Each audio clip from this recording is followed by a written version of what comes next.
बिस्मिल्लाहिर्रहमानिर्रहीम अस्सलाम वालेकुम। आज जिस चैप्टर को हम देखने जा रहे हैं that is your CPU scheduling, और हम इसमें देखेंगे कि आपका जो सिस्टम है वो सीपीयू को कैसे स्केड्यूल करता है फॉर इट्स प्रोसेसेस।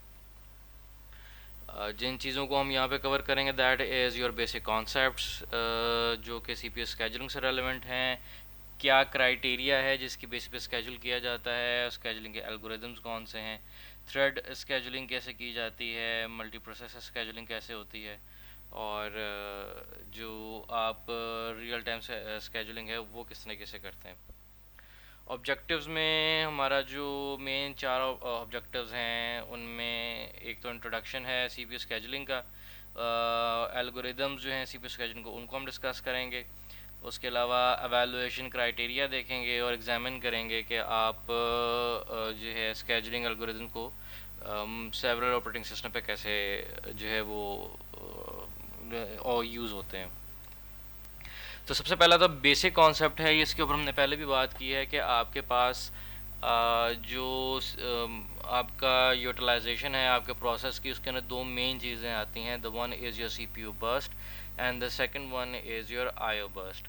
ये दो चीज़ें हैं जो आपका टाइम कंज्यूम करती हैं या मेन वर्किंग में जाती हैं।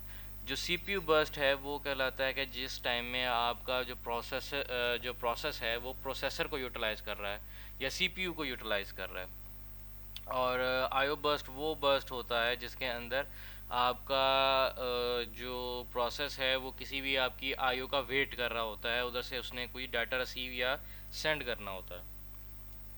अमूमी तौर पे ये चीज़ ज़हन में रखें कि आपका जो आयो बर्स्ट का टाइम है वो सीपीयू बर्स्ट के टाइम से बहुत ज़्यादा होता है।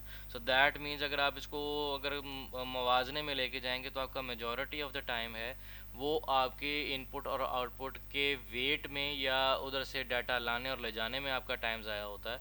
मेन जो आपकी सीपीयू की वर्किंग है उसका टाइम पीरियड बहुत स्मॉल होता है।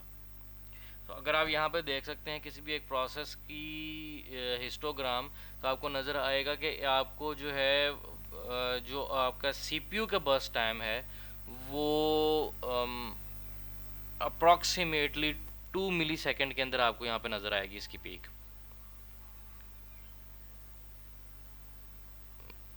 अगर आप ये इसको ड्रॉ करके देखेंगे तो आपको अप्रॉक्सीमेटली टाइम जो नजर आएगा वो 2 मिली सेकेंड तक अप्रॉक्सीमेटली वो जा रहा है, जहाँ पे आपने उसने मेन आपका जो सीपीयू उसने वर्किंग की उसके बाद वो आइडल वर्किंग में चला जाता है। उसकी वजह ये है कि उसका जो सीपीयू यूटिलाइजेशन फॉर कैलकुलेशन वो बहुत माइन्यूट टाइम में कंप्लीट हो जाती है, क्योंकि आपका सीपीयू की वर्किंग बहुत तेज़ होती है। उसको जो मेन टाइम कंजम्पशन मिलती है वो उसकी इस चीज़ पे लगती है कि उसने डाटा लाना है और लेके जाना है। सो आप को इस मामले की वजह से कि आपका जो है वो सीपीयू तो बड़ी जल्दी काम कर लेता है एक प्रोसेस के अंदर, लेकिन आपको प्रॉब्लम जो आ रही है वो ये है कि आपका टाइम ज़ाया हो रहा है उसकी वजह से, क्योंकि जितनी देर आपका प्रोसेस जो है वो इनपुट आउटपुट का वेट कर रहा है सीपीयू आइडल रहेगा। तो आप इसको इस तरीके से स्केड्यूल करते हैं कि आप सीपीयू की जो परफॉर्मेंस है उसको ऑप्टिमाइज़ कर सकें, क्योंकि जितना सीपीयू ऑप्टिमाइज वर्किंग में जाएगा उतनी ही आपकी एफिशिएंसी जो है वो बेहतर होना शुरू हो जाएगी। तो इस काम के लिए फिर आपको सीपीयू को स्केजुलिंग करनी पड़ती है ताकि आप सीपीयू की मैक्सिमम यूटिलिटी जो है वो एक्सट्रैक्ट कर सकें। आप जितना सीपीयू को बिज़ी रखेंगे उतना ज़्यादा आप अच्छा जो है वो परफॉर्मेंस ले सकते हैं अपने सिस्टम से, वरना आपका सिस्टम जो है वो आइडल फेज़ में रहेगा और जितना ज़्यादा आइडल रहेगा आपकी सिस्टम की परफॉर्मेंस उतनी डाउन होना शुरू हो जाएगी। सो इस कामों के लिए हम जिन चीज़ों का इस्तेमाल करते हैं उनमें आपके आई स्केजुलिंग सबसे पहले जो हम डिस्कस करते हैं that is your short term scheduling. ये शॉर्ट टर्म स्केजुलिंग क्या करती है, सिलेक्ट करती है among the processes in the ready queue and allocate the CPU to one of them. आपके पास जो रेडी क्यू में प्रोसेस अवेलेबल हैं उनको रेडी क्यू से एक प्रोसेस को एलोकेट करती है सीपीयू ताकि वो अपनी वर्किंग कर सके।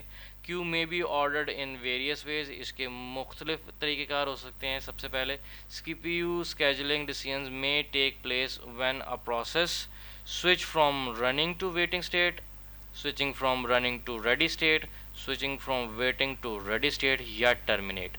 अच्छा, आपकी स्केजुलिंग कब एक्शन में आएगी? जब ये चार में से कोई एक काम हो रहा होगा, या तो आपका प्रोसेस जो है वो रनिंग से वेटिंग स्टेट में चला जाता है, तब आपको स्केजुलिंग की ज़रूरत पड़ेगी, या रनिंग से रेडी स्टेट में चला जाता है, या वेटिंग टू रेडी स्टेट में चला जाता है, और चौथी स्टेट हमारे पास है टर्मिनेट हो जाता है।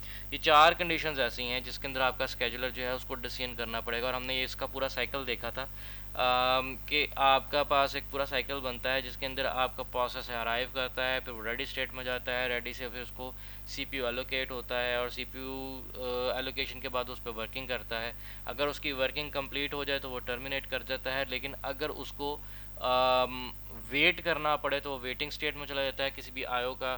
तो अब जब वो वेटिंग स्टेट के अंदर होता है और उसको उसकी डिज़ायर्ड इनपुट्स अवेलेबल हो जाती हैं, तो फिर वो रेडी स्टेट में जाता है, और रेडी स्टेट में होने के बाद वो वेट करता है कि उसको सीपीयू जो है वो अवेलेबल हो फॉर इट्स वर्किंग। अच्छा, इसके ये चारों स्टेजेस के अंदर अगर आप देखेंगे, 1 और 4 आर प्रीएम्प्टिव। 1 कौन सा है जी? आप रनिंग से वेटिंग स्टेट में चले जाएं या टर्मिनेट कर जाएं, ये वो है जिसमें उसने फिलबदी अपना काम करना है। All other schedule is pre-emptive, जिनको आप जो है वो रोक सकते हैं, डिले डाल सकते हैं, ये आपकी वो कंडीशंस आ जाती हैं, यानी 2 और 3। All other schedule is preemptive considering access to the share data. आप इनको दोनों, दूसरी को और तीसरी को आप जो है प्रीएम्प्ट कर सकते हैं। कंसीडर क्या करना पड़ेगा? आपके पास 3 मेन पॉइंट्स हैं। अगर आपके पास ये चीज़ें मसले आ रहे हैं तो आप इनको प्रीएम्प्ट करके रोक सकते हैं। फर्स्ट, शेयर डाटा का प्रॉब्लम आ रहा है। दूसरी चीज़, consider preemption while in kernel mode. आपका कर्नल मोड में वर्किंग कर रही है तो उसकी वजह से जो है कर रही है या करनी है, तो उसकी वजह से आपको कुछ अरसे कुछ बार लगानी पड़ती है कि आपकी वर्किंग ऐसी चल रही है जिसकी वजह से आप कर्नल मोड में या तो रह रहे हैं और आपने यूज़र मोड में आके वर्किंग करनी है, या आप यूज़र मोड में और अपने कर्नल मोड में जाना है, तो फिर आपको प्रीएम्पशन देनी पड़ सकती है।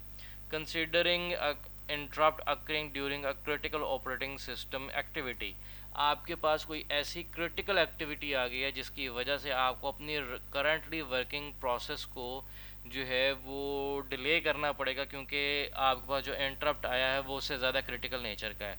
जब आप उसको हैंडल कर लेंगे तो आप फिर इसको करेंगे, तो उसके लिए फिर आपको एक जो ऑलरेडी रनिंग प्रोसेस है उसको रोक कर उसको रेडी स्टेट में डालना होगा, ताकि आप उस इंटरप्ट को जो है वो हैंडल कर सकें।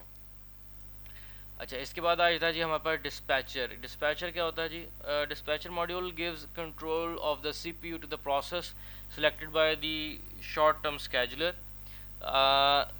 इसका काम ये है कि जो आपने प्रोसेस आपकी क्यू में रेडी था, जिसको शॉर्ट टर्म स्केजुलर ने क्यू बनाई थी, उसमें जिस प्रोसेस को आपने वहाँ से लिया है और उसको आपने सीपीयू एलोकेट किया है और उसको रिसोर्सेज एलोकेट किए हैं, उसको यानी जो प्रोसेस उसने सेलेक्ट किया है उस प्रोसेस को रिसोर्सेज प्रोवाइड करना ताकि वो अपनी वर्किंग कर सके। किस अब ये क्या करेगा? क्या एक तो ये कॉन्टेक्स्ट स्विचिंग करेगा।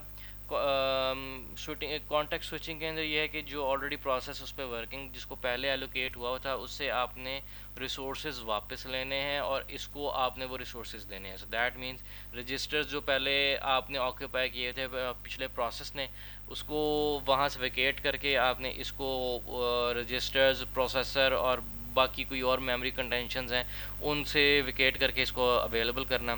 स्विचिंग टू यूज़र मोड, अगर आप किसी कर्नल मोड में वर्किंग कर रहे हैं तो आप यूज़र मोड में लेके आएंगे उसको। Jumping to the proper location in the user program to restart the program, उस जगह पे आपने जंप करवाना आपकी लोकेशन के अंदर जिस इंस्ट्रक्शन से आपने उसकी वर्किंग को स्टार्ट करवाना है। सो ये तमाम काम जो हैं वो डिस्पैचर का काम है। डिस्पैच लेटेंसी क्या है? Time it takes for the dispatcher to stop one process and start the another. वो टाइम पीरियड जिसमें आपने प्रीवियस से रिसोर्सेज लिए हैं उसको रोका है, उसे रिसोर्सेज लिए हैं और सेकंड प्रोसेस को आपने एलोकेट करके उसकी वर्किंग को स्टार्ट करवाया है, ये टाइम पीरियड जो है ये कहलाता है डिस्पैच लेटेंसी। स्केजुलिंग क्राइटेरिया की बात करें तो हमें जो है वो 5 चीज़ों को देखना पड़ता है। एक है CPU utilisation, keep the use CPU as busy as possible, क्योंकि जितना सीपीयू आपका बिजी रहेगा उतनी ज़्यादा आपकी efficiency of the system will be increased. Throughput, number of processes that complete their execution per time unit, कितने टाइम के अंदर कितने ज़्यादा प्रोसेसेस जो हैं वो कंप्लीट हो रहे हैं एक यूनिट टाइम के अंदर। जितने ज़्यादा वर्किंग आप कंप्लीट करते जाएंगे यूनिट टाइम के अंदर, उतनी आपकी थ्रूपुट आपकी जो है वो इंक्रीज़ करना शुरू हो जाएगी। Turn around time, the amount of time to execute a particular process, एक प्रोसेस को कंप्लीट करने के लिए जो टाइम आपको रिक्वायर्ड है that is your turn around time. Waiting time, amount of time a process has to be waiting in the ready queue, आपका system ready है फॉर एग्जीक्यूशन लेकिन उसको वेट करना पड़ रहा है कि उसको सीपीयू एलोकेट हो और वो अपनी वर्किंग कर सके। सो जब वो रेडी था और उसको जब सीपीयू मिला, इसके दरमियान का जो टाइम है वो आपका वेटिंग टाइम है।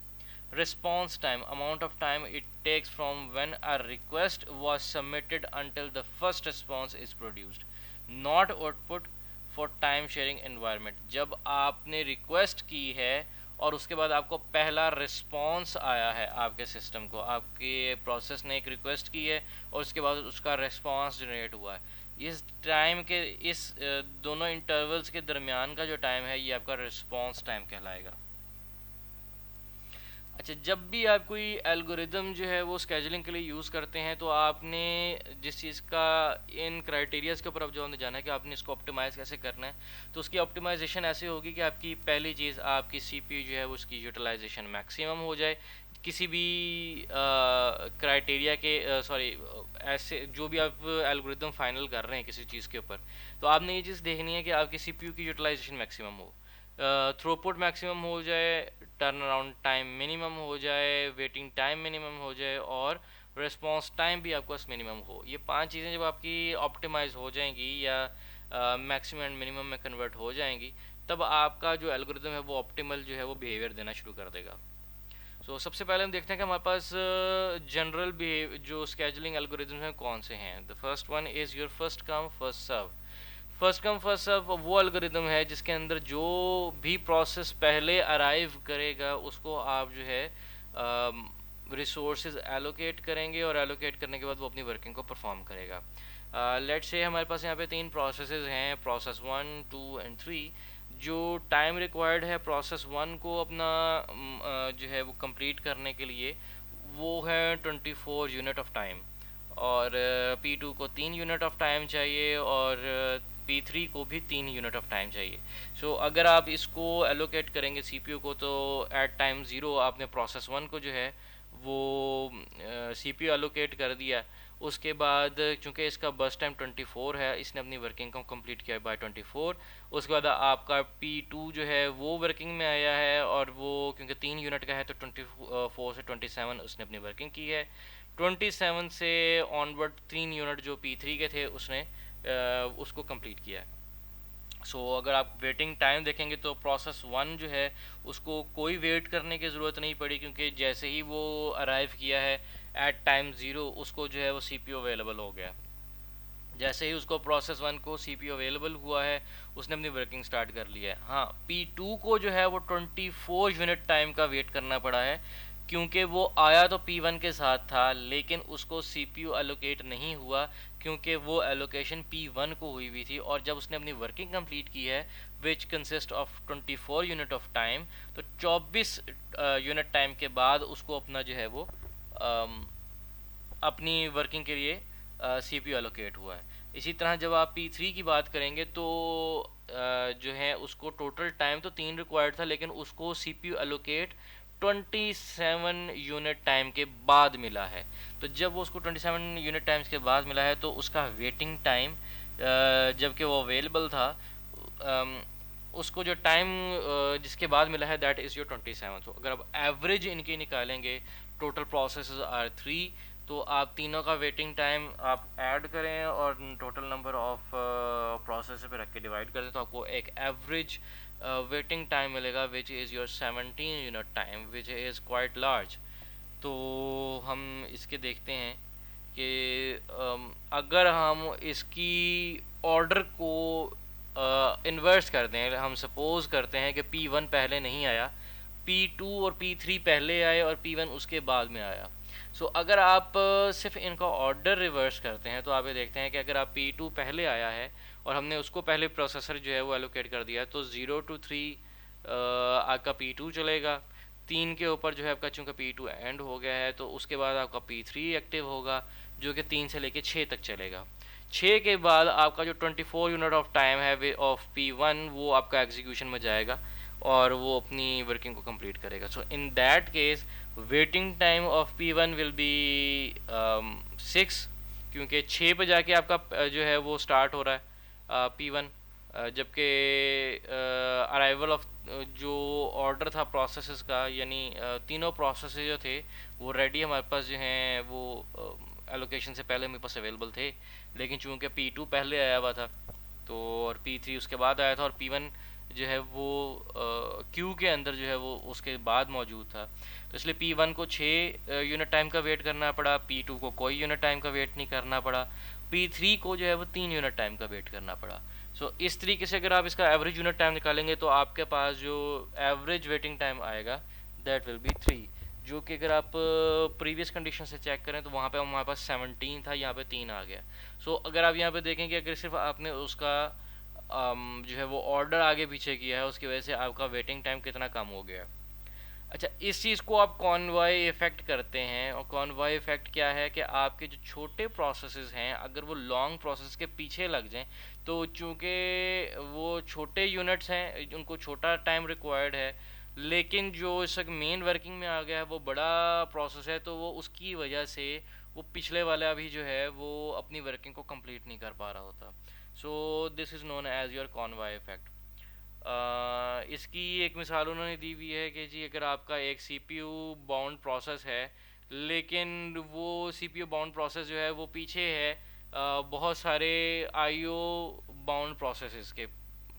तो IO बाउंड प्रोसेसेस जो हैं, अच्छा ये मैं आपको यहाँ पे बात क्लियर कर दूँ, IO बाउंड प्रोसेसेस वो होते हैं जिनका majority of time input output की हसूल के अंदर लगता है, जबकि CPU बाउंड प्रोसेसेस वो होते हैं जिनका मेजॉरिटी ऑफ टाइम जो है वो CPU यूटिलाइजेशन की तरफ लगता है और उनको कम टाइम चाहिए होता है इनपुट आउटपुट के लिए, जबकि IO बाउंड प्रोसेसेस कम टाइम गुजारते हैं CPU के ऊपर और मेजॉरिटी ऑफ टाइम गुजारते हैं अपनी इनपुट और आउटपुट की रिसीविंग के ऊपर या सेंडिंग के ऊपर।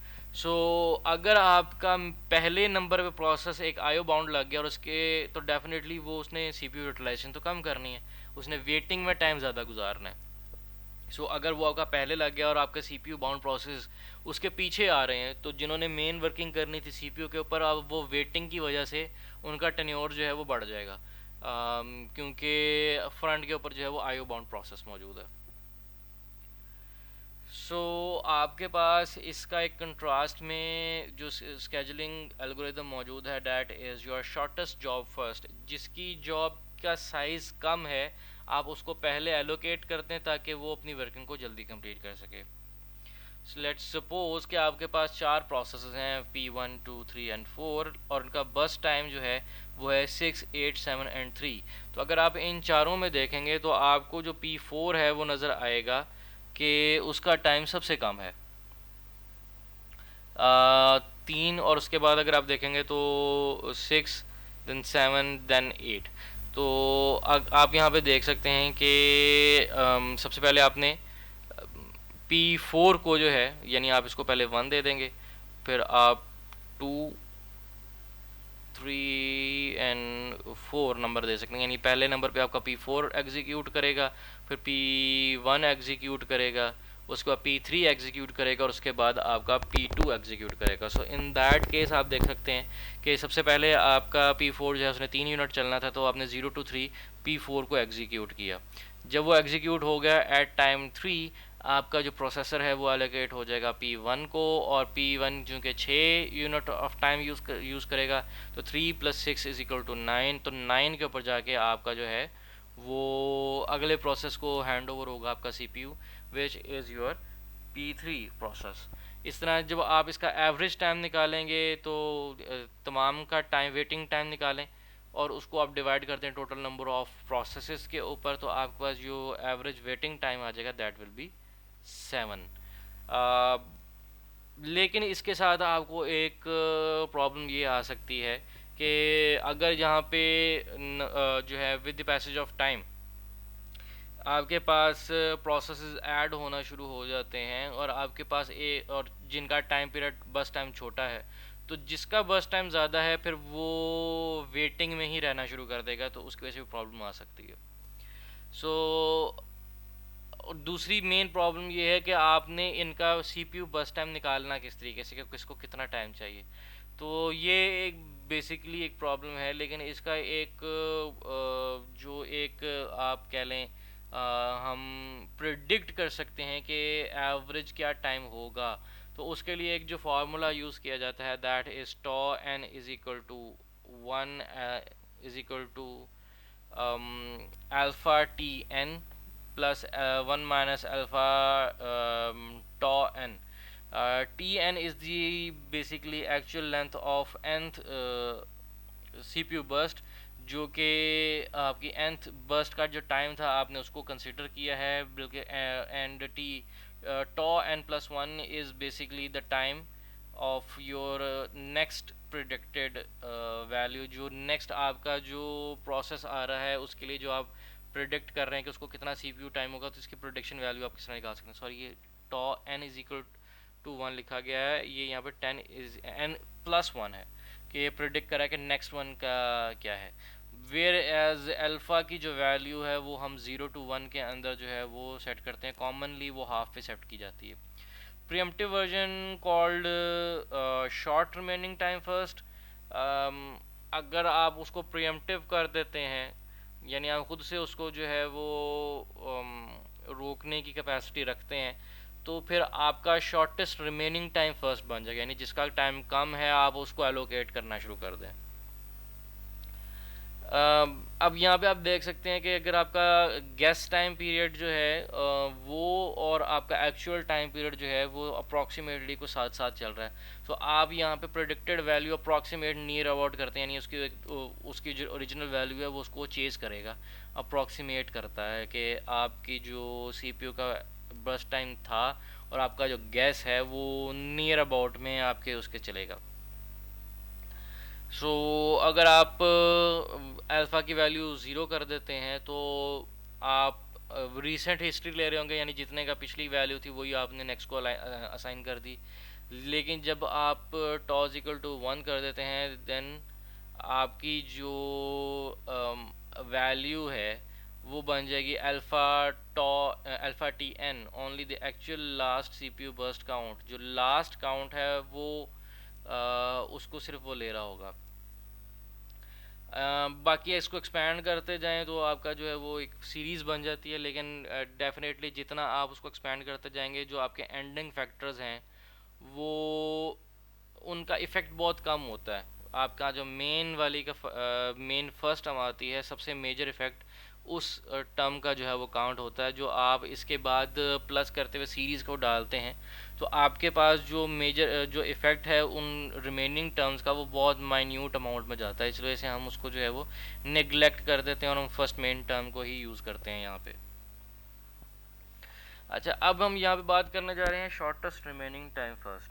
शॉर्टेस्ट रिमेनिंग टाइम फर्स्ट का मतलब ये है कि जितना जो आपका प्रोसेस अराइव हुआ आफ्टर सम टाइम, आपका जो है देखते हैं कि कितना उसका बस टाइम रह गया है।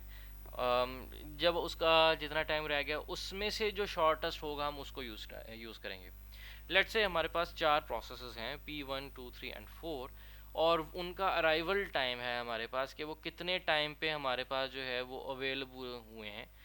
लेट्स से हमारा प्रोसेस 1 जो है वो टाइम 0 पे हमारे पास आया, लेकिन उसको जो टाइम रिक्वायर्ड है CPU time that is 8 unit times.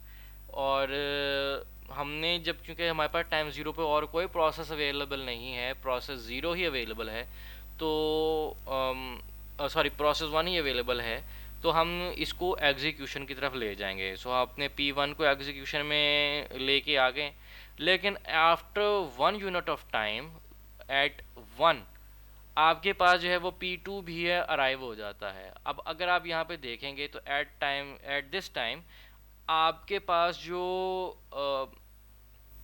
एक यूनिट ऑफ टाइम के बाद आपका जो प्रोसेस 1 है उसको 7 यूनिट ऑफ टाइम जो है वो रिक्वायर्ड है, जब आप इस पोजीशन पर मौजूद हैं। तो जबकि प्रोसेस 2 को जो बर्स्ट टाइम रिक्वायर्ड है वो 4 है।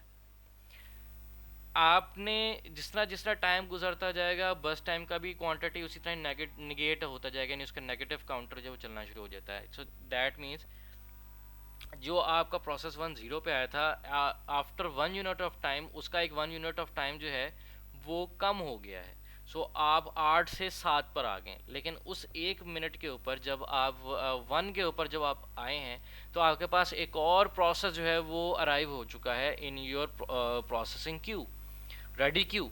तो रेडी क्यू के अंदर आपके पास प्रोसेस 1 भी मौजूद है और प्रोसेस 2 भी अवेलेबल है। लेकिन प्रोसेस 1 का इस वक्त जो बर्स्ट टाइम अवेलेबल है, जो उसने अभी मज़ीद टाइम गुजारना है ऑन योर सीपीयू, वो है 7। जबकि जो प्रोसेस 2 आया है उसका जो अभी टाइम उसको रिक्वायर्ड है वो है 4। तो जो कि हम बात कर रहे हैं शॉर्टेस्ट टाइम की, तो शॉर्टेस्ट टाइम इस वक्त किसका है? शॉर्टेस्ट टाइम इस वक्त P2 का है। तो हम जो है प्रोसेसर जो है वो P2 को असाइन कर देंगे और P1 से ले लेंगे, और हमने उसको एलोकेट कर दिया एट टाइम T2, या आप कह लें कि आफ्टर 2, या एट यूनिट टाइम 2 आपके पास जो प्रोसेस 1 है वो अभी तक 7 ही है, क्योंकि आपके पास जो है वो प्रोसेस 1 जो है अब रनिंग में नहीं है। प्रोसेस 2 जो है वो 4 था, अब हो गया है 3। और एट दिस टाइम आपके पास प्रोसेस 3 अराइव हुआ है। जो प्रोसेस 3 अराइव हुआ है उसका टाइम है 9। तो इन दोनों में जो छोटी वैल्यू है प्रोसेसर उसको मिलेगा। सो इस एट दिस टाइम आपका प्रोसेसर 2 जो है प्रोसेस 2 जो है उसका टाइम बहुत कम है रेलेवेंट टू योर प्रोसेस 3। सो आपके प्रोसेस 2 के पास ही आपका जो है प्रोसेसर रहेगा या सीपीयू रहेगा और अपनी वर्किंग को आगे प्रोसीड करेगा। सो नेक्स्ट टाइम देखते हैं कि जी arrival time at time T3 आपके पास जो है प्रोसेस जो है वो 4 अराइव करता है। एट दिस टाइम आपके पास जो प्रोसेस 2 है जिसके पास ऑलरेडी सीपीयू था, तो उसके अंदर एक और टाइम चूंकि माइनस हो चुका है, तो अब आपके पास जो टाइम अवेलेबल है दैट इज़ योर वैल्यू 2। और चूंकि प्रोसेस 1 जो है वो ऑलरेडी वेटिंग में है, तो उसकी वैल्यू 7 पे हो जाएगी। अब आप क्या करेंगे कि एट दिस टाइम आप देखेंगे कि आपकी वैल्यू किसकी वैल्यू कम है, तो आपको अभी भी नज़र आएगा कि प्रोसेस 4 आने के बावजूद आपके जो प्रोसेस 2 है उसकी वैल्यू जो है वो कम है relevant to your process 4। So at time T3 आपका प्रोसेस 2 ही एग्जीक्यूट करेगा, क्योंकि इनमें सबसे माइन्यूट वैल्यू जो है वो प्रोसेस 2 की है और अपनी वो वर्किंग को कंप्लीट करेगा। आप देखते हैं कि चूंकि वो कंसेक्यूटिव अपनी वर्किंग के ऊपर है, तो यहाँ पे वो अपने पूरे 4 यूनिट जो है वो यूज़ करेगा फ्रॉम 1 to 5। आपका जो प्रोसेस 2 है वो अपनी वर्किंग को कंप्लीट करेगा। जब ये प्रोसेस 2 अपनी वर्किंग को कंप्लीट कर लेगा, तो अब ये चूंकि वकेट कर देगा अपनी रिसोर्सेज को, तो अब आपने देखना है कि किसकी बर्स्ट टाइम छोटा है।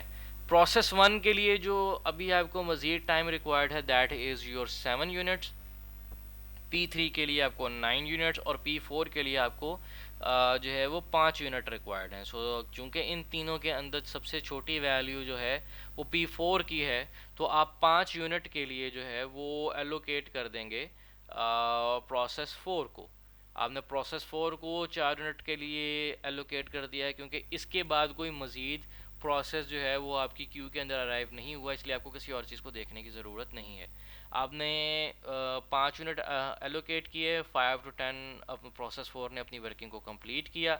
अब आप देखेंगे कि जो रिमेनिंग 2 प्रोसेसेस हैं इसको भी हम कैंसिल कर देते हैं। अब आपके पास जो 2 प्रोसेस अवेलेबल रह गए हैं that is your process 1 and process 3। Process 1 चूँकि 7 बर्स्ट टाइम रिक्वायर्ड है और वो छोटा है, तो आप पहले प्रोसेस 1 को सीपीयू एलोकेट करेंगे, वो अपने 7 यूनिट ऑफ टाइम को कंज्यूम करेगा और 10 to 17 में अपनी वर्किंग को कंप्लीट करेगा, और उसके बाद प्रोसेस 3 को जो है वो आप एग्जीक्यूशन में लेके जाएंगे। अब आपने निकालना है इनका वेटिंग टाइम। तो अगर आप प्रोसेस 1 को देखेंगे तो आपकी प्रोसेस 1 जो है वो उसको वेटिंग टाइम कितना यूज़ करना पड़ा। वो आया तो था 0 के ऊपर, उसने अपनी वर्किंग स्टार्ट की और 0 से 1 उसने वर्किंग की, लेकिन उसने कंप्लीट नहीं की। उसके बाद 1 से लेके 10 तक उसको वेट करना पड़ा। सो आपने 10 में से 1 को माइनस किया तो ये आपके प्रोसेस 1 को वेट करना पड़ा, जिसके बाद उसने अपनी दोबारा वर्किंग को स्टार्ट किया और अपनी वर्किंग को कंप्लीट किया। सो अब आपको ये वेटिंग टाइम देना पड़ेगा प्रोसेस 1 को। जो आप प्रोसेस 2 की बात करते हैं तो प्रोसेस 2 जो है वो अराइवल टाइम उसका 1 पे था, और 1 के ऊपर ही उसको जो है वो प्रोसेस जो है वो सीपीयू जो है वो एलोकेट हो गया। सो उसका वेटिंग टाइम कोई नहीं है। 1 पे अराइव हुआ और 1 पे उसको मिल गया, तो 1 minus 1 will be 0 waiting time for process 2। अब हम बात करते हैं प्रोसेस 3 की। प्रोसेस 3 जो है उसका अराइवल टाइम 2 है, लेकिन उसको एलोकेशन जो है प्रोसेस को 17 पे मिल रही है। सो आप उसको क्या करेंगे, 17 minus 2 will be the waiting time for your process 3। इसी तरह हम प्रोसेस 4 की बात करते हैं, उसका अराइवल टाइम 3 है, लेकिन उसको सीपीयू एलोकेशन जो है वो 5 पे मिली है। तो आप उसको 5 माइनस 3 करेंगे तो आपका जो है टाइम आपके पास जो है प्रोसेस 4 का जो वेटिंग टाइम है वो आपके पास निकल आएगा। और अगर आप इसका एवरेज निकालना चाहें तो आप इन तमाम के वेटिंग टाइम को ऐड करें, और चूंकि हमारे पास नंबर ऑफ प्रोसेस 4 हैं, 4 से डिवाइड करें तो आपका 6.5 will be the average waiting time for the processes.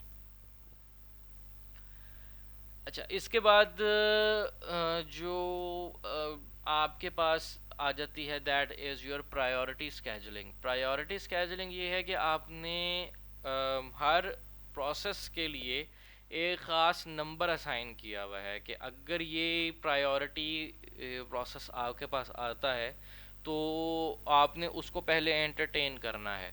So that means कि अगर आपके पास कोई नॉर्मल प्रोसेस चल रहा है और आपके पास कोई हाई लेवल प्रोसेस आपके पास आ जाता है, हाई प्रायोरिटी प्रोसेस आ जाता है, या आप कह सकते हैं कि ज़्यादा क्रिटिकल प्रोसेस आपके पास आ जाता है relevant to your normal process, तो आप नॉर्मल प्रोसेस को रोक लेंगे और हाई प्रायोरिटी जो प्रोसेस है उसको आप एग्जीक्यूट करेंगे। सो आपने जो नंबर असाइन किए हुए हैं, ये जितना छोटा नंबर होगा उतनी प्रायोरिटी उसकी हाई होती जाएगी, और आपकी जो प्रायोरिटी है वो आप प्रीएम्प्टिव भी हो सकती है, नॉन प्रीएम्प्टिव भी हो सकती है। अच्छा, जो प्रॉब्लम इसके साथ एसोसिएटेड है दैट इज स्टारवेशन। स्टारवेशन ये है कि अगर आपके पास जो अगर आप एक नॉर्मल प्रोसेस है वो एग्जीक्यूशन में था या रेडी क्यू में अवेलेबल था और आपके पास हाई प्रायोरिटी एक प्रोसेस अराइव कर जाता है, तो आपने उसको एंटरटेन कर दिया। और अगर उस जो प्रोसेस ऑलरेडी अवेलेबल था और उसकी, यानी मैं सपोज करता हूँ एक प्रोसेस अवेलेबल था जिसकी प्रायोरिटी नंबर था, हम कहते हैं लेट्स से कि मेरे पास एक प्रोसेस था P1 और उसके साथ मैं नंबर असाइन कर देता हूँ 10। ये ऑलरेडी रेडी क्यू में अवेलेबल है, लेकिन इसके बाद एक हमारे पास प्रोसेस 2 आ जाता है जिसका प्रायोरिटी नंबर है 8। सो डेफिनेटली वो P2 को पहले जो है वो लेके जाएगा। लेकिन जब वो P2 को एंटरटेन कर रहा था तो उसके बाद एक और प्रोसेस हमारे पास अवेलेबल हो जाता है दैट इज़ P3, और उसका प्रायोरिटी नंबर है 7। फिर कोई आ जाता है P4, उसका प्रायोरिटी नंबर है 6 एंड सो ऑन। सो अगर बाकी प्रोसेस अराइव करना शुरू कर देते हैं जो कि उसकी जिनकी प्रायोरिटी लेवल जो है वो P1 से ज़्यादा है, तो प्रोसेस 1 जो कि बहुत पहले आया हुआ था वो अभी तक अपने वेट में है कि उसको प्रोसेसर एलोकेट हो ताकि वो अपनी वर्किंग कर सके। लेकिन चूंकि उससे हायर प्रायोरिटी प्रोसेस आते जा रहे हैं तो सीपीयू एलोकेशन उनको होती जा रही है, प्रोसेस 1 को नहीं हो रही। सो ये आपकी चीज़, ये सिचुएशन कहलाती है जिसको हम कहते हैं स्टारवेशन। स्टारवेशन ये है कि वो मौजूद है और लेकिन उसको जिन रिसोर्सेज की ज़रूरत है फॉर कंप्लीटिंग इट्स प्रोसेस या कंप्लीटिंग इट्स वर्किंग, वो उसको एलोकेट नहीं हो रही, क्योंकि उससे हाई प्रायोरिटी जो प्रोसेस हैं वो अराइव होते हैं, वो अपने वर्किंग करते हैं और चले जाते हैं। सो इसका सोल्यूशन जो है वो है एजिंग। जितना प्रोसेस जो है वो पुराना क्यू में मौजूद है और वो उसको एलोकेशन नहीं हो रही, तो after certain period of time उसका प्रायोरिटी लेवल जो है वो इंक्रीज कर जाएगा। और जब वो प्रायोरिटी लेवल इंक्रीज करेगा तो ऑटोमेटिकली वो उस लेवल पे चला जाएगा कि उसको जो है वो नंबर असाइन हो जाए जिसकी बेस पे उसकी जो है वो उसको सीपीयू एलोकेट हो जाए और उसको जो है वर्किंग के लिए रिसोर्सेज अवेलेबल हो जाएं। So let's say priority scheduling के लिए हम बात करते हैं कि आपके पास 5 प्रोसेसेस हैं जिनका बर्स्ट टाइम हमारे पास अवेलेबल है कि उसको कितना कितना टाइम रिक्वायर्ड है, और उनके साथ हमने उनको एक प्रायोरिटी नंबर असाइन कर दिया है। हमने यहाँ पे पहले ही बात की है कि जिसका नंबर जितना छोटा होगा पहली बारी उसी की आएगी। सो अगर हम इन पांचों प्रोसेस में देखें तो P2 के साथ जो प्रायोरिटी नंबर असाइंड है दैट इज़ योर 1। सो सबसे पहले जो प्रोसेस एग्जीक्यूशन में जाएगा या जिसको रिसोर्सेज एलोकेट होंगे दैट विल बी प्रोसेस 2। सो आपने प्रोसेस 2 को जो है वो रिसोर्सेज एलोकेट किए हैं तो उसको जो बर्स्ट टाइम रिक्वायर्ड है दैट इज़ 1। तो वो उसने पहले एक यूनिट टाइम के अंदर अपनी वर्किंग को कंप्लीट कर लिया। जो सेकंड प्रायोरिटी है दैट इज़ योर प्रोसेस 5 जिसको 5 यूनिट टाइम रिक्वायर्ड है। 1 पे उसको एलोकेशन हुई है रिसोर्सेज की, 1 से 6 यानी 5 यूनिट जो है उसने प्रोसेस 5 ने अपनी वर्किंग को कंप्लीट किया है। और इसके बाद हम देखते हैं priority 3। Priority 3 is your process 1 जिसको 10 यूनिट ऑफ टाइम रिक्वायर्ड है। उसके बाद आपके प्रोसेस 4 जो है प्रायोरिटी 4 की बात आती है which is process 3, and after that priority 5 which is process 4, और वो अपनी इस तरीके से अपनी वर्किंग को कंप्लीट करेंगे। और यहाँ अगर आप देखेंगे तो आपको जो एवरेज निकलेगी उसका तरीक़ेकार हमारे पास वही है कि हम तमाम प्रोसेसेस का वेटिंग टाइम निकालेंगे और उनको ऐड करने के बाद उन टोटल नंबर ऑफ प्रोसेस पे डिवाइड कर देंगे तो हमारे पास एक एवरेज टाइम निकलेगा which is in this case is 8.2 unit time. अच्छा, इसके बाद हमारे पास एक और एल्गोरिदम मौजूद है जिसको हम कहते हैं राउंड रॉबिन। राउंड रॉबिन का तरीक़ेकार ये है कि आप जो प्रोसेसर का टोटल टाइम है उसको नंबर ऑफ प्रोसेसेस में डिवाइड कर देते हैं। सो दैट मीन्स कि अगर आपके पास 10 प्रोसेसेस हैं तो और आपके पास जो टोटल टाइम है आपका सीपीयू का लेट से n, हम उसको जो है 10 पे डिवाइड कर देंगे और हर एक को जो है वो एक क्वांटम ऑफ प्रोसेसर टाइम जो है वो एलोकेट कर देंगे। जो आप पार्शल टाइम या आप स्पेसिफिक टाइम उसको एलोकेट करेंगे एक प्रोसेस को, उसको आप कहते हैं time quantum which is Q, जो आप एक प्रोसेस को जो है वो दे देते हैं। सो उसके अंदर होगा ये कि आपके पास एक पूरी क्यू मौजूद है। आप इस क्यू के अंदर जो है लेट्स से ये 4 प्रोसेस हैं। The one is your P1, यहाँ से आप CPU एलोकेशन कर रहे हैं। Second one is your P2, P3 and P4। So let's say आपके पास जो है वो 4 प्रोसेसेस मौजूद हैं इन योर क्यू। सो आप ये करेंगे कि आप इन चारों प्रोसेसेस को जो है एक टाइम सेट कर देंगे कि इतने टाइम के बाद जो है वो प्रोसेसर जो है वो प्रोसेस 1 से ले लिया जाएगा और प्रोसेस 2 को दे दिया जाएगा, चाहे उसने काम कंप्लीट किया है या नहीं किया। प्रोसेस 2 के पास जाएगा तो उसके पास भी वही फिक्स टाइम इंटरवल होगा। लेट से हम बात करते हैं कि 3 यूनिट टाइम के लिए आप जो है वो सबको बारी बारी आप अलोकेट करेंगे। सो आपने 3 क्वांटम टाइम के लिए टाइम क्वांटम के लिए आपने P1 को अलोकेट किया। अगर इसने इसमें वर्किंग कंप्लीट कर ली तो बहुत अच्छी बात है, नहीं कर ली तो उसने वो वहीं पे पड़ा रहेगा, P2 के पास चला जाएगा। और इसके वजह से P2 को जो अवेलेबल हुआ है वो अपनी वर्किंग 3 सेकंड के अंदर 3 यूनिट टाइम के अंदर करेगा। फिर P3 के पास चला जाएगा, फिर P4 के पास चला जाएगा, चाहे वो कंप्लीट करता है या नहीं करता। आफ्टर 3 यूनिट टाइम उससे प्रोसेस से जो है वो सीपीयू जो है वो वापस ले लिया जाएगा और दूसरे प्रोसेस को एलोकेट कर दिया जाएगा। इसका फ़ायदा आपके पास ये है कि इसके अंदर स्टारवेशन वाला मसला ख़त्म हो जाता है कि आपके तमाम प्रोसेसेस जो हैं उनको टाइम मिलेगा। कम मिलता है ज़्यादा मिलता है दैट इज़ अनदर थिंग, लेकिन टाइम हर एक को मिलेगा जितने भी प्रोसेस अवेलेबल हैं। हाँ, अगर ये भी है कि जी आपने टाइम का जो क्वांटम है वो कितना रखना है। अगर तो आपके पास टाइम क्वांटम बहुत ज़्यादा कर देते हैं, आपने 10 कर दिया, 25 कर दिया, अगर आप इतना बड़ा कर देते हैं तो ये फीफो कितना बिहेव करना शुरू हो जाएगी आपकी। क्यों? क्योंकि अगर आपने सपोज आपने जो क्वांटम था वो आपने कर दिया है इज इक्वल टू 25, जबकि आपके पास जो जितने भी प्रोसेस हैं वो तमाम वैल्यूज़ जो हैं वो 25 से छोटी हैं।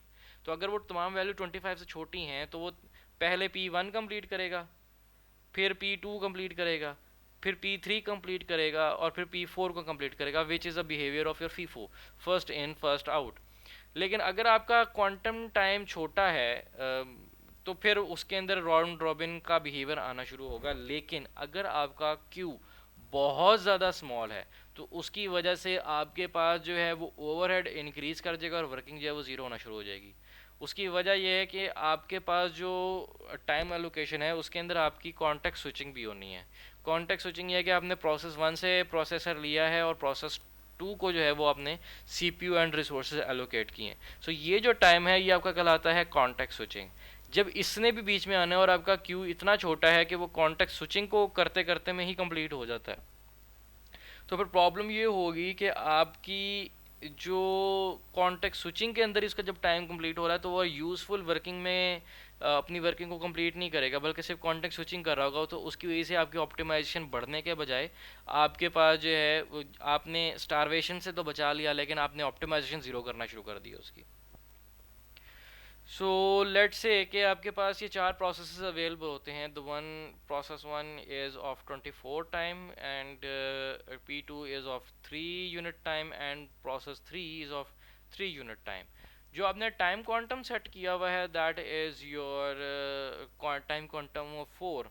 तो आपने देखा कि आपने चूँकि प्रोसेस 1 को सबसे पहले दिया है तो आपने प्रोसेस 1 को आपने टाइम जो है वो एलोकेट किए रिसोर्सेज। आफ्टर 4 टाइम क्वांटम वो ऑटोमेटिकली स्विच करेगा प्रोसेस 2 की तरफ।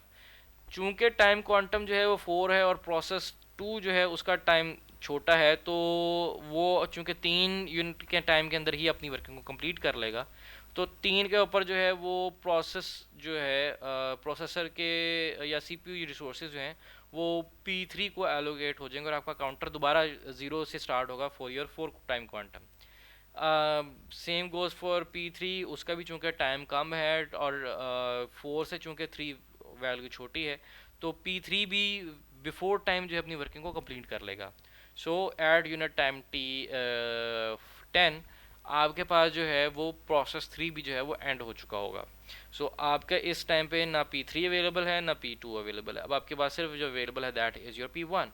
तो आपने फिर 4 क्वांटम टाइम के लिए प्रोसेस 1 को एलोकेट किया। आफ्टर दैट चूँकि और कोई प्रोसेस अवेलेबल नहीं है, आपने अगले फिर 4 यूनिट टाइम के लिए प्रोसेस 1 एलोकेट किया। उसकी वर्किंग अभी भी कंप्लीट नहीं हुई, उसको फिर आपने नेक्स्ट 4 यूनिट टाइम के लिए एलोकेट किया, फिर 4 के लिए किया, फिर 4 के लिए किया, एंड आफ्टर दैट आपकी जो वर्किंग है वो कंप्लीट हो गई। सो आप यहाँ पे निकाल के देख सकते हैं कि इसका जो रिस्पांस टाइम है, या आप कह सकते हैं कि आपके पास जो इसका वेटिंग टाइम है वो क्या निकल रहा है। नो डाउट अब आपकी वेटिंग जो है वो शायद चेंज हो जाए, लेकिन इसके अंदर आपका जो स्टारवेशन वाला प्रॉब्लम है वो आपका जो है वो प्रॉब्लम उस तरीके से रेज नहीं होता। सो यहाँ पे हम बात कर रहे हैं कि अगर आपका टाइम क्वांटम आप ज़्यादा बड़ा करते हैं, जैसे हमने यहाँ पे बात की कि 12 किया हुआ है, तो कॉन्टेक्स्ट स्विचिंग आपकी जो है वो जो है वो बहुत कम है, यानी ज़ीरो को अप्रोच कर रही है। आपने इसको हाफ कर दिया तो आपको जो है वो अगर 2 प्रोसेस अवेलेबल थे तो उसको एक मरतबा स्विचिंग करनी पड़ी है। लेकिन अगर आपने उसको 1 पे ले आए कि क्वांटम 1 कर दिया है तो आपको हर एक यूनिट टाइम के बाद जो है वो कॉन्टेक्स्ट स्विचिंग करने की ज़रूरत पड़ रही है।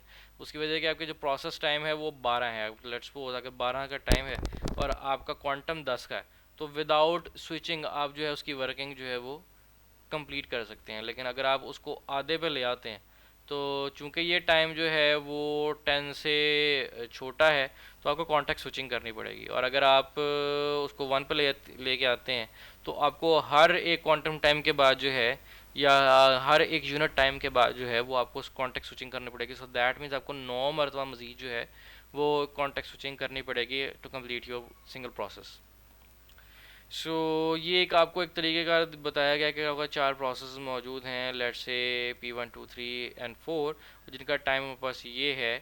तो आप ये चीज़ नोटिस करेंगे कि इस पॉइंट के ऊपर आपके पास जो है वो मैक्सिमम यूटिलिटी आपके पास अवेलेबल आ रही है। और मैक्सिमम यूटिलिटी नहीं, आपका भी कहना चाहिए कि आपका जो एवरेज टर्न अराउंड टाइम है वो सबसे मैक्सिमम यहाँ पे आ रहा है, जबकि मिनिमम आपके पास यहाँ पे आ रहा है, और यहाँ पे आके आपकी बात स्ट्रेट हो जाती है।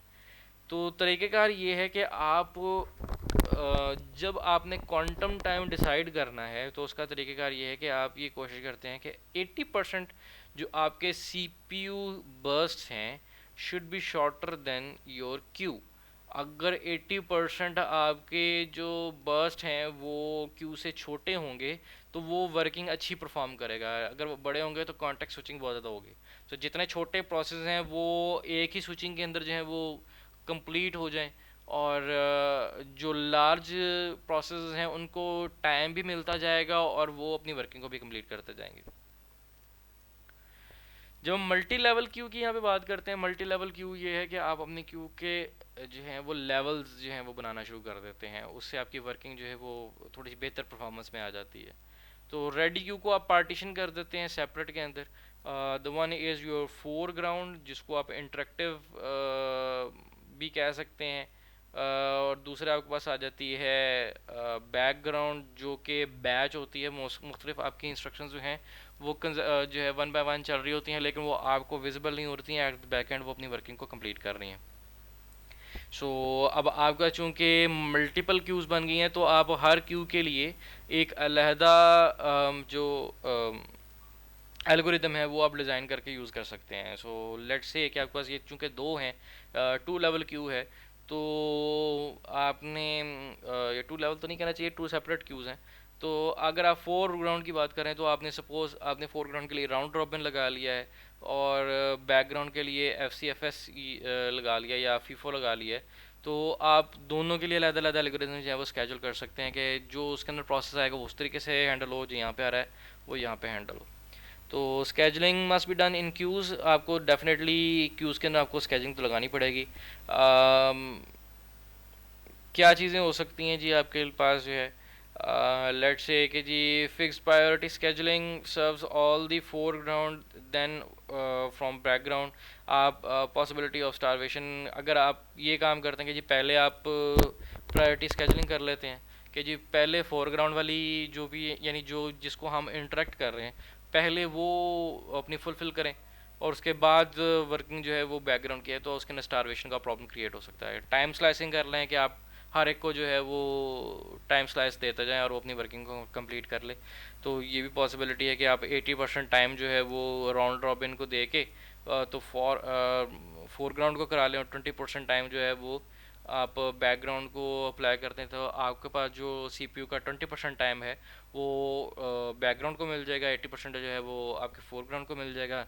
चूँकि आपका 80% जो है वो फोरग्राउंड के अंदर वो राउंड रॉबिन है, तो हर एक को टाइम मिलता जाएगा, और बैकग्राउंड में जो जो काम आता जाए वो अब फर्स्ट कम फर्स्ट सर्व की बेस के ऊपर जो है वो सेव जो है वो वर्किंग कंप्लीट करता जाए।